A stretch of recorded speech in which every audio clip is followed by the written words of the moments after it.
तो hello friends, destination ice के YouTube platform पे आपका स्वागत है।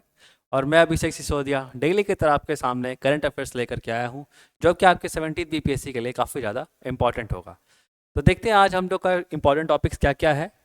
ओके, स्टार्ट करते हैं आज का सेशन। तो देखो, सबसे पहले हम लोग बात करेंगे what is purple rain on Mars. अभी हाल ही में पर्पल रेन ऑन मार्स देखा गया है, तो हम जानते हैं कि ये क्या चीज़ है जो पर्पल कलर का रेन है मार्स के ऊपर। देखो, NASA recently talked about an interesting thing that happens on Mars. मतलब काफ़ी ज़्यादा इंटरेस्टिंग चीज़ है ये, क्योंकि पर्पल कलर का रेन आई थिंक आप लोग के लिए भी बहुत नया चीज़ होगा। Okay, interesting thing on Mars, अरोरास। Actually क्या होता है, चमकीली रोशनी होती है। अरोरास का मतलब क्या होता है, एक तरह का चमकीली रोशनी होता है, ठीक है, इंक्लूडिंग पर्पल वन। लेकिन इसमें खास बात क्या है कि ये मार्स में जो अरोराज है वो पर्पल कलर का आ रहा है, ठीक है। इंडिया मतलब ये अर्थ में भी इस तरह के अरोराज होते हैं, लेकिन जनरली वो नॉर्थ पोल और साउथ पोल की तरफ रिस्ट्रिक्टेड रहते हैं, ठीक है। लेकिन मार्स में क्या है कि ऑल ओवर मार्स में इस तरह के ऑरोरास देखने को मिल रहे हैं, ठीक है। इसलिए क्या हुआ है, इसको हम लोग पर्पल रेन के नाम दे रहे हैं, ठीक है। तो यहाँ पे देखते हैं कि caught on camera NASA MAVEN rover कि इसको किसने कैप्चर किया एक्चुअली। तो नासा का मैवेन ऑर्बिटर है, जिसका नाम क्या है ओवरऑल, अगर फुल फॉर्म देखें तो Mars atmosphere and volatile evolution orbiter, ठीक है। तो Mars atmosphere and volatile evolution orbiter. देखो, बीपीएससी के हिसाब से ना आप फुल फॉर्म पे भी ध्यान दिया करो, ठीक है ना। फुल फॉर्म पे फोकस करने से क्या होता है कि आपका हो सकता है 1 मार्क्स फुल फॉर्म पे ही मिल जाए। आपको कॉन्सेप्ट पता हो या ना पता हो, अगर फुल फॉर्म पता है तो हो सकता है आपको मार्क्स वहीं पे मिल जाए, ठीक है। तो इसलिए फुल फॉर्म पे भी आप लोग ध्यान दिया करो।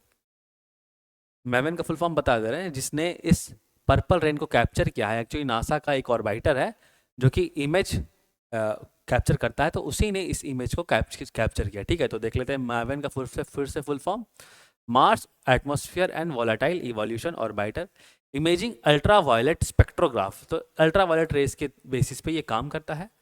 This unusual event was shown in Instagram video where the spectral shows was called purple rain. तो यही जो स्पेक्ट्रल शो था उसी को पर्पल रेन के नाम से जाना जा रहा है, जो कि स्पेक्ट्रल रेज आपके मार्स में देखा गया था, ठीक है। तो अगर आप भी चाहें देखने के लिए तो आप यूट्यूब पे जाकर के एक बार सर्च कर सकते हो, पर्पल रेन ऑन मार्स, ठीक है। पर्पल रेन ऑन मार्स से आप लोग सर्च करना, ओके। तो आपको थोड़ा आइडिया इस चीज़ का लग जाएगा, ठीक है।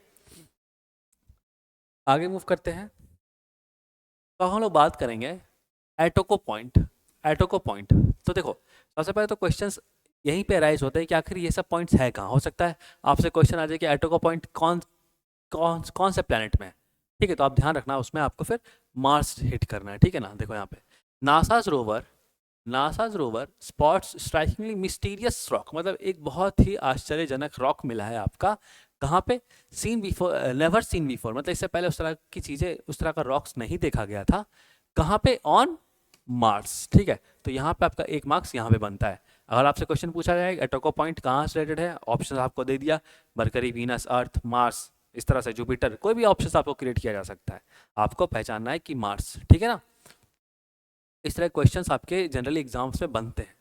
आगे देखते हैं कि नासा परसिवियरेंस रोवर। अब यहाँ से एक क्वेश्चन और बन सकता है, इससे पहले भी एक क्वेश्चन पीछे में आ चुका है कि परसिवियरेंस रोवर कौन सी स्पेस एजेंसी का है, ठीक है। तो आपको यहाँ पे भी ध्यान देना है, नासा, ठीक है। तो न्यूज़ में ही कुछ कुछ पॉइंट्स ऐसे हैं जो आपके क्वेश्चंस में आ सकते हैं, ठीक है। तो आप हर एक स्टेज पे ध्यान दो, ठीक है। तो नासा का Perseverance rover made an unprecedented discovery while exploring Jezero crater, ठीक है। तो नासा का जो परसिवियरेंस रोवर था, जब वो मार्स का जेजरो क्रेटर को एक्सप्लोर कर रहा था, तो उस टाइम उसने एटोको पॉइंट, जो कि एक मिस्टीरियस रॉक पॉइंट है, उसको सर्च किया, ठीक है। इस चीज़ का ध्यान रखना। आपको जेजरो क्रेटर से भी क्वेश्चन आ सकता है कि जेजरो क्रेटर कहाँ पे है, ठीक है। तो जेजरो क्रेटर मार्स पे है, ठीक है। That could give scientists insights into life that plausibly existed there eons ago। बोलने का मतलब कि ये जो रॉक मिला है आपका मार्स में एटोको पॉइंट से, जिसका हम नाम दे रहे हैं, तो कहीं ना कहीं अगर इसका स्टडी किया जाए तो किस तरह से लाइफ एग्जिस्ट किया था, काफ़ी मतलब इयॉन्स क्या है, एक तरह के टाइम एज का एक यूनिट है, ठीक है। तो काफ़ी लॉन्ग एज ऑफ टाइम को हम लोग इयॉन्स बोलते हैं। तो उससे हमको पता चल सकता है कि काफ़ी पहले लाइफ किस तरह से एग्जिस्ट करती थी, ठीक है। तो ये सब हम लोग यहाँ से पता लगा सकते हैं। आपके प्लेन्स पॉइंट ऑफ व्यू से क्वेश्चंस आपके बनेंगे एटोको point which were recently in news, कौन से प्लानट पे है, तो मार्स पे, और एक तरह का मिस्टीरियस रॉक है, ओके। ठीक है, आगे मूव करते हैं हम लोग नेक्स्ट टॉपिक पे। तो अब हम लोग बात करेंगे Gandhi Sagar wildlife century. ठीक है, तो देखो Gandhi Sagar wildlife century, सबसे पहले तो इसका जगह याद रखो कहाँ पे है। तो Gandhi Sagar wildlife sanctuary located in Madhya Pradesh. ठीक है, याद रहेगा आपको, एमपी में है, मध्य प्रदेश में आपका Gandhi Sagar wildlife sanctuary has been identified as the second potential habitat for cheetah reintroduction. तो देखो हम लोग काफ़ी दिन से कोशिश कर रहे हैं चीता को रीइंट्रोडक्शन करने में। ठीक है, इससे पहले कुनो नेशनल पार्क में हम लोग इस चीज़ को किए थे, और अभी कहाँ है चीता इंट्रोडक्शन, हम लोग कहाँ कर रहे हैं, मध्य प्रदेश के Gandhi Sagar wildlife century में। ठीक है, इससे पहले कुनो नेशनल पार्क में ये कोशिश किया जा चुका है। ठीक है, तो अगर हम बात करें कि ये जो ओवरऑल ग्लोबल ये एफर्ट चल रहा इंडिया चला रही है, इस पर अगर हम लोग ध्यान दें थोड़ा, तो देखो यहाँ पे this initiative is a part of broader effort to reintroduce cheetah. तो कहीं ना कहीं हम लोग चीता को जो कि एक्सटिंक्ट है इंडिया में, उसको हम लोग री इंट्रोड्यूस करना चाह रहे हैं। ठीक है, इन इंडिया सोर्सिंग फ्रॉम, कहाँ से हम लोग लेकर के आ रहे हैं चीता, नामीबिया। ठीक है, याद रखना, नामीबिया और साउथ अफ्रीका। ठीक है, ये सब चीज़ को ध्यान रखना कि हम लोग कहाँ से लेकर के आ रहे हैं, नामीबिया, साउथ अफ्रीका, वहाँ पे चीता पाए जाते हैं। और उनसे क्या है कि इंडिया चीता रीइंट्रोडक्शन प्लान में कोशिश कर रहा है। इससे पहले कुनो नेशनल पार्क में इस चीज़ को ट्राई किया गया, और अब कहाँ पे, मध्य प्रदेश के Gandhi Sagar wildlife century में इस चीज़ को ट्राई किया जा रहा है। ठीक है, अगर कुछ क्वेश्चंस बनते हैं तो आप ज़रूर से उसको सही अटेम्प्ट करें। आगे मूव करते हैं, तो कुछ क्वेश्चंस के फॉर्म में कुछ करंट अफेयर्स को ध्यान देते हैं यहाँ पे, ताकि आपको भी अपना प्रिपरेशन का लेवल पता चले। ठीक है, तो पहला क्वेश्चन है, digital health incentive scheme recently seen in news, digital health incentive scheme recently seen in news was launched under which initiative. आपको बताएं, डिजिटल स्वास्थ्य प्रोत्साहन योजना जिसे हाल ही में समाचारों में देखा गया, किस पहल के तहत शुरू की गई थी। तो देखो इसका जो सही आंसर है वो है आयुष्मान भारत डिजिटल मिशन। ठीक है, आयुष्मान भारत डिजिटल मिशन के थ्रू इस डिजिटल हेल्थ इनिशिएटिव स्कीम को अभी जो हम लोग लॉन्च किए थे। ओके, तो देखो इसके थोड़ा डिटेल में पढ़ते हैं इसको। Central government has extended the digital health incentive scheme for digitising patients health record. तो कहीं ना कहीं पेशेंट्स हेल्थ रिकॉर्ड्स को डिजिटाइज करने के लिए, उसका एक अकाउंट्स बनाने के लिए गवर्नमेंट ने क्या किया, एक्सटेंड किया अपना डिजिटल हेल्थ इंसेंटिव स्कीम को। ठीक है, for digitising patients health records and linking them with Ayushman Bharat digital health account. और उसको किससे लिंक करना है फिर, डिजिटाइज करके Ayushman Bharat digital health record से फिर उसको लिंक करना है। ठीक है, अब कब तक के लिए इस चीज को एक्सटेंड किया गया है डिजिटल हेल्थ इंसेंटिव स्कीम को, जून 30 2025 तक। ठीक है, तो जो सेकंड अपडेट जो निकल के आ रहा है कि जून 30 2025 तक डिजिटल हेल्थ इंसेंटिव स्कीम को गवर्नमेंट ने, सेंट्रल गवर्नमेंट ने एक्सटेंड कर दिया है। ठीक है, तो आप ध्यान रखिए, कभी कभी क्वेश्चंस डेट के फॉर्म में भी पूछा जाता है। ठीक है, आगे अगर हम लोग बात कर लें कि launch on January 2023 under Ayushman Bharat digital mission the digital health incentive scheme. Mainly हम लोग बात करें क्या कि डिजिटल हेल्थ इंसेंटिव स्कीम कब लॉन्च किया गया और इसका क्या एम है। तो देखो यहाँ पे कब लॉन्च किया गया था डिजिटल हेल्थ इंसेंटिव स्कीम को, जनवरी 1 2023 में लॉन्च किया गया था। इस चीज़ को ध्यान रखना। अंडर कौन से मिशन के थ्रू लॉन्च किया गया था, आयुष्मान भारत डिजिटल मिशन। ठीक है, आयुष्मान भारत डिजिटल मिशन के थ्रू लॉन्च किया गया था। अब एम क्या है, डिजिटल हेल्थ इंसेंटिव स्कीम का एम क्या है, digital health incentive scheme aims to promote digital health practices in India. ठीक है, बेसिकली क्या है कि जो भी डिजिटल हेल्थ से रिलेटेड चीज़ें हैं उनका प्रैक्टिसेस इंडिया में बढ़ाया जाए। अब देखो डिजिटल हेल्थ प्रैक्टिसेस क्या हो सकते हैं, बहुत सारे टेक्नोलॉजीज हो सकते हैं जिसको यूज़ करके डिजिटल हेल्थ को इम्प्रूव किया जा सकता है। आपको याद होगा कोविड के टाइम में आयुष्मान भारत पोर्टल हो गया। ठीक है, सिंपल टेक्निकल डिवाइस जिसको यूज़ करके डिजिटल हेल्थ को इम्प्रूव किया जा सकता है, ऐप्स हो गया, पोर्टल्स हो गया। ठीक है, जिससे आपको इन्फॉर्मेशन मिलता है। ठीक है, जो भी नियर बाय हॉस्पिटल्स हो गए या फिर कोई मेडिकल असिस्टेंस के लिए, है ना। तो इन सब चीज़ क्या है, डिजिटल हेल्थ इंसेंटिव के डिजिटल हेल्थ प्रैक्टिसेस के अंडर आते हैं। ओके, आगे मूव करते हैं हम लोग।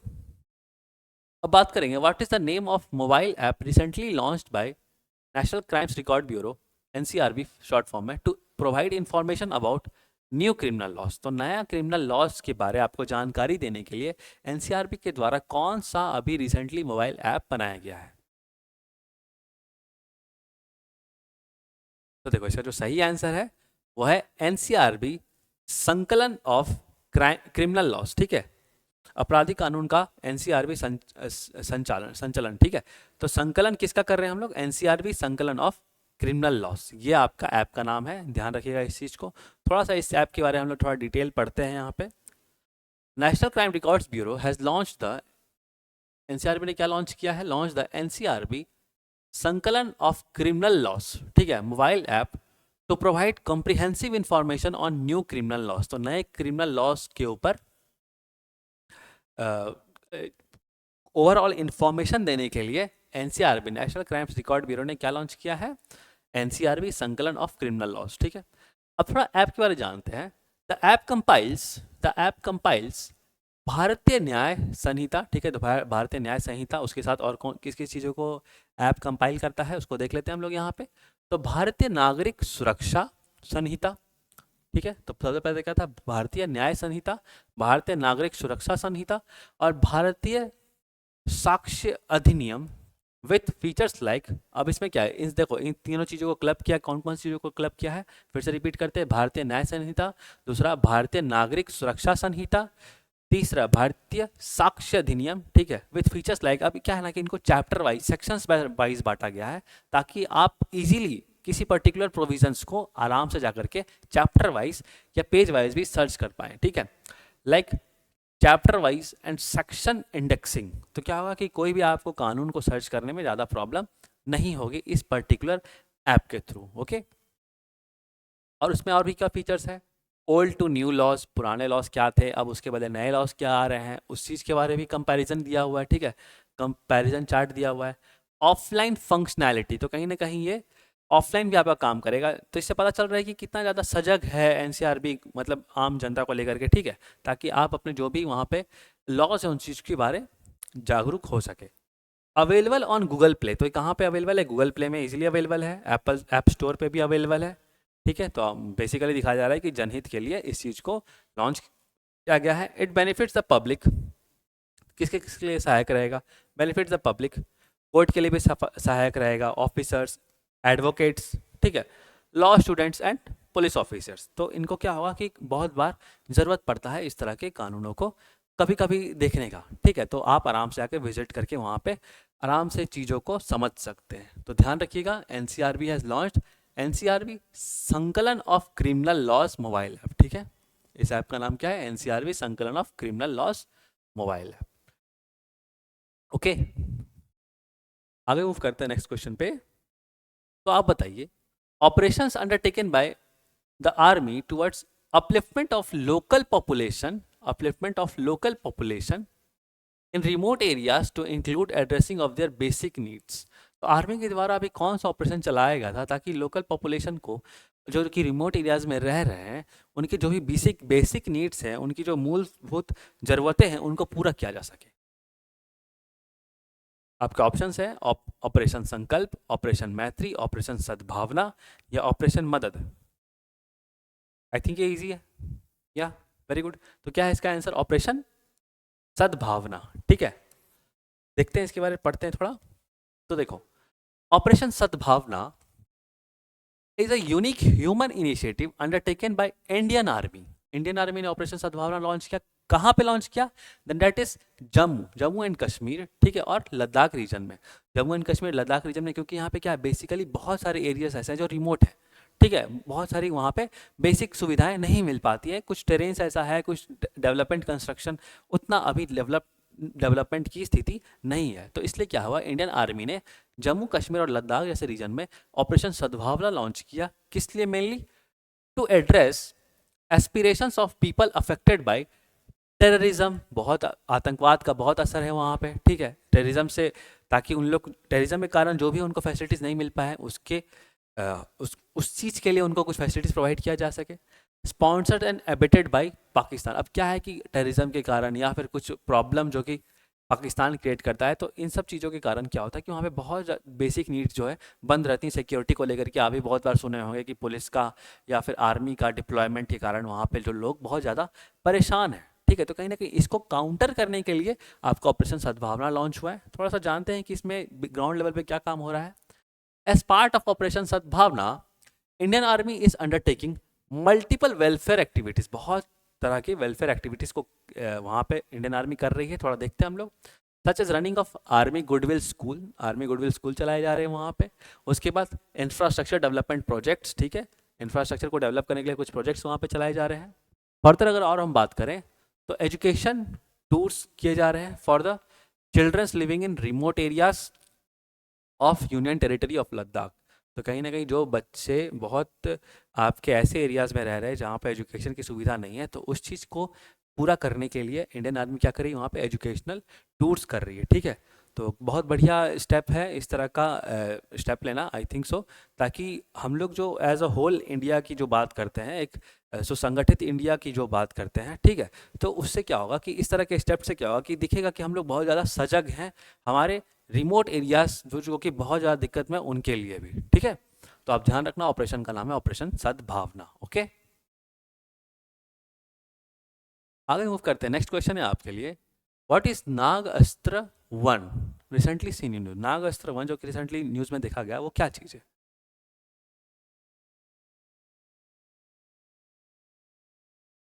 ओके तो जो आपका सही आंसर है डेट इज ऑपरेशन नागअस्त्र, एक मैन पोर्टेबल सुसाइड ड्रोन है, ठीक है, मानव पोर्टेबल आत्मघाती ड्रोन है आपका नाग अस्त्र वन। इसके बारे में मैंने क्लास में डील किया है, तो थोड़ा सा आप लोग को भी बता देता हूँ यहाँ पे। The Indian army has received Nag Astra one, a unique man portable suicide drone. Man portable suicide drone, देखो सुसाइड ड्रोन एक्चुअली क्या होता है, ऐसे ड्रोन जिसमें हो सकता है कुछ विस्फोटक लगा हो, कुछ एक्सप्लोजिव्स लगा हो, और वो क्या करेंगे, दुश्मन की कैप में जा करके उसको वहाँ पे ड्रॉप कर दिया जाएगा, ठीक है। तो ड्रोन भी खत्म हो जाएगा, साथ साथ उसकी जो एक्सप्लोजिव थे वो भी विस्फोट करके जो दुश्मन की सेना है या दुश्मन का जो कैंप है उसको मतलब तबाही मचा सकते हैं, ठीक है ना। तो एक तरह का वही सुसाइडल ड्रोन है कि उसको भी, वो खुद भी खत्म हो जाएगा और जहाँ पे भी विस्फोट करेगा उस एरिया को भी वो डिस्ट्रॉय कर देगा, ठीक है ना। Design to target launch pads enemy cam, हाँ किस किस चीज़ को टारगेट कर सकता है, जो भी लॉन्च पैड जहाँ से एनिमी के लॉन्च पैड्स होते हैं, एनिमी कैंप्स हो गया, एंड इन्फिल्ट्रेशन सेफली। सेफली बोलने का मतलब क्या है, अब इसमें देखो क्या है कि एक पर्टिकुलर सैनिक को नहीं जाना पड़ेगा इस चीज़ के लिए, ड्रोन्स को हम लोग भेज सकते हैं, तो कहीं ना कहीं सैनिक की जान का कोई खतरा नहीं होगा, ठीक है ना। ओके नेक्स्ट क्वेश्चन में मूव करते हैं। अब बताओ what is planet 9 recently seen in news. Planet 9 के नाम से कुछ चीज़ अभी चर्चा में है, आप गेस करो वो क्या चीज़ है, एक बार ऑप्शंस को आप देख सकते हो। क्या ये एक हाइपोथेटिकल प्लैनेट है in outer region of our solar system, या फिर क्या ये मून है नेपट्यून का, या सी क्या ये कॉमेट्स फ्रॉम क्यूपर बेल्ट है, या फिर D a newly discovered moon of Saturn. क्या है ये आपका प्लैनेट 9? थोड़ा ट्राई करो इस चीज़ को एक बार आप लोग, एग्जाम से बहुत सारे ऐसे क्वेश्चन रहेंगे ना जो कि आपको थोड़ा गेस करना पड़ेगा, हर चीज़ आप नॉलेज के बेसिस पे नहीं कर सकते हो।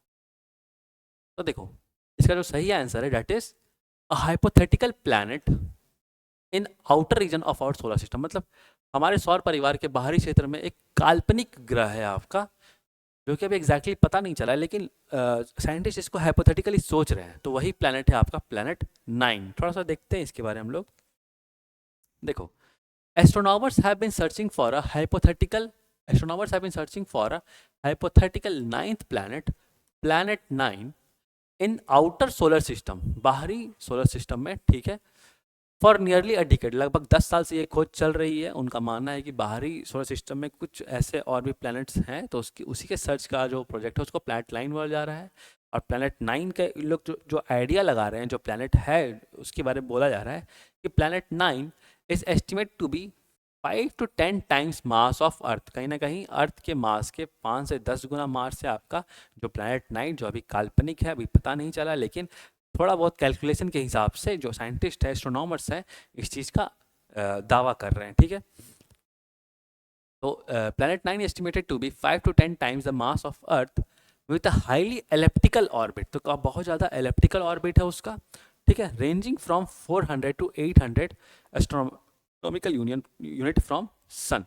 तो काफ़ी ज़्यादा डिस्टेंस है आपका सन से ये प्लैनेट 9 का, ठीक है। तो ध्यान रखना, प्लैनेट 9 एग्जाम में क्वेश्चन है कि क्या है, तो आप सीधा सीधा दिमाग में लगाना कि it is a hypothetical planet in outer solar system, ठीक है। ओके मूव करते हैं नेक्स्ट टॉपिक पे, नेक्स्ट क्वेश्चन पे। तो who of the following is the author of the book the India way and why Bharat matters. Very important, आपको ये answer पता होना चाहिए कि कौन है ऑथर बुक के जिसका नाम है the India way and why Bharat matters. इस बुक को किसने लिखा है? आपके ऑप्शन है भूपेंद्र यादव, बी नलिनी मेहता, सी शशि थरूर या डी सुब्रमण्यम जयशंकर। देखो इसको नोट डाउन आप लोग कर लेना जरूर से। इसकी जो ऑथर है what that is he is Subrahmanyam Jaishankar, हमारे एक्सटर्नल अफेयर्स मिनिस्टर। काफ़ी ज़्यादा इन्होंने ग्लोबल लेवल पे इंडिया के प्रेजेंस को और डिप्लोमेटिक इशूज़ में बहुत अच्छा परफॉर्मेंस दिया है इंडिया की तरफ से, और ग्लोबल लेवल पे इंडिया को बहुत स्ट्रांग बनाया है, ठीक है ना। तो ध्यान रखना सुब्रमण्यम जयशंकर जी के द्वारा ही आपका बुक लिखा हुआ है the India way and why Bharat matters, ठीक है। आगे मूव करते हैं नेक्स्ट पे। ओके तो आज के लिए इतना शॉर्ट एंड क्रिप्स इन्फॉर्मेशन था आपके लिए। ओके और अगर आपको वीडियो लगा तो प्लीज़ इस वीडियो को लाइक करें और डेस्टिनेशन आईएएस चैनल को ज़रूर से सब्सक्राइब करें। इसका पीडीएफ आप चाहे तो टेलीग्राम चैनल से डाउनलोड कर सकते हैं, डेस्टिनेशन आईएएस के टेलीग्राम चैनल से। बाकी मिलते हैं जल्द ही इसी तरह के शॉर्ट एंड क्रिप्स वीडियो से डेली और जल्द ही। तब तक के लिए थैंक यू सो मच।